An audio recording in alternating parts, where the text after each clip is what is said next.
రాజధాని అమరావతికి పార్లమెంట్ ఆమోదం దక్కడం చారిత్రాత్మక ఘట్టమని ముఖ్యమంత్రి చంద్రబాబు సంతోషం వ్యక్తం చేశారు. వైసీపీ మినహా దేశంలోని అన్ని పార్టీలు ఈ బిల్లుకు మద్దతు తెలపడం విశేషమని, రాష్ట్ర ప్రజలకు ద్రోహం చేసిన ఏకైక పార్టీ వైసీపీయేనని ఆయన దుయ్యబట్టారు. గత ప్రభుత్వం అమరావతిని నాశనం చేయాలని చూసిందని, కానీ తాము అదే అమరావతిని రాజధానిగా చేస్తూ శాసనం చేశామని సీఎం గర్వంగా ప్రకటించారు. విశాఖపట్నం, తిరుపతి ప్రాంతాలను పారిశ్రామికంగా అభివృద్ధి చేస్తామని స్పష్టం చేశారు. విభజన సమయంలో కూర్చోవడానికి కార్యాలయం కూడా లేని పరిస్థితి నుంచి నేడు ఒక సుస్థిర రాజధానిని నిర్మించుకోగలిగామని గుర్తు చేశారు.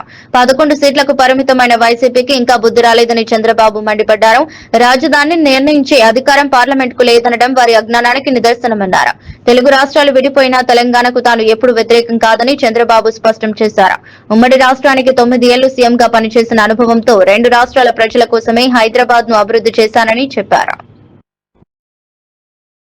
కోట్ల ఆంధ్రుల చిరకాల స్వప్నం సాకారమైంది. పార్లమెంటు సాక్షిగా నవ్యాంధ్ర ఏకైక శాశ్వత రాజధానిగా మన అమరావతికి చట్టబద్ధమైన సింహాసనం దక్కింది. The bill is passed.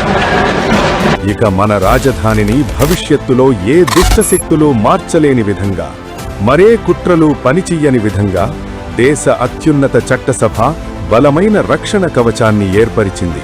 ఈ మహాఘట్టం వెనుక కూటమి ప్రభుత్వ అకుంఠిత దీక్ష ఉంది. సీఎం చంద్రబాబు గారి దార్శనికతకు మంత్రి నారా లోకేష్ వ్యూహాత్మక అడుగులు తోడై ఈ అద్భుతాన్ని ఆవిష్కరించాయి.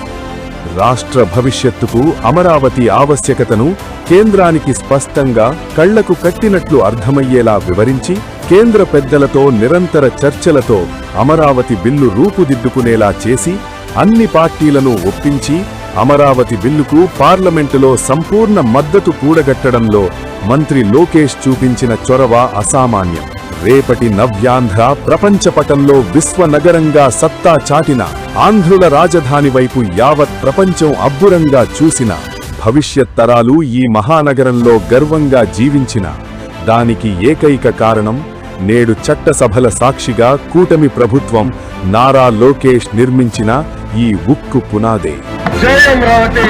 కక్ష కట్టారు.